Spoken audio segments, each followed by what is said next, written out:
Assalomu alaykum, hurmatli mekandoshlar. Bir foydali video bilan bo'lishib qo'yaman dedim. Biz hozir O'sh-Bishkek yo'lini va Kurshab ayli bilan O'zgan aylining o'rtasidagi mana platniy daroganing yuzida turamiz.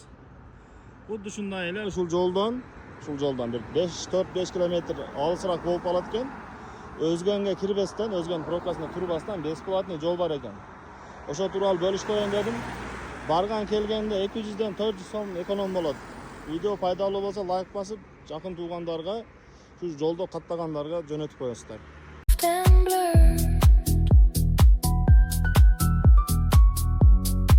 Every sound is just a word. It's the mirror shine, the silent knowing, a moment where I keep going. Mana shu yerga yetganda O'zgan shaharga kiraverishda birinchi svetofor tuz ketsak O'zgan shahar ichiga kirib ketamiz, o'ngga yursak O'zgan administratsiyasina, biz shu yerdan solga burilib ketamiz. Mana mashina chiqib kelayotgan yo'ldan.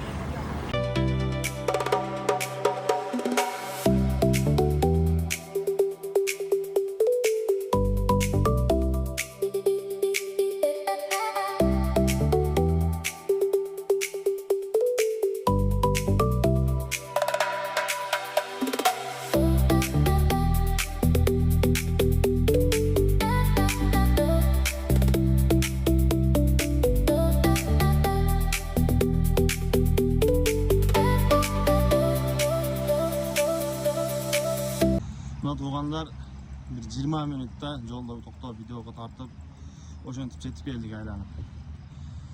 O'sh-Bishkek yo'lini Bishkek tarafdan, Jalolot tarafdan kelganda shunday Qurg'oydan tuz o'tib turib 500 metr yurgandan keyin o'ng tarafga yurgan yo'l bor, asfalt. Shu yo'ldan kirib ketasizlar. Bu yo'l yurgani Aqtay va qanday bo'ladi? Qo'yib turlaringiz kommentda qoldiringizlar. Video sizlarga foydali bo'lgan bo'lsa, yaqin tuğanlarga, shu yo'lda yurgan shoferlarga bo'lishib qo'yinglar.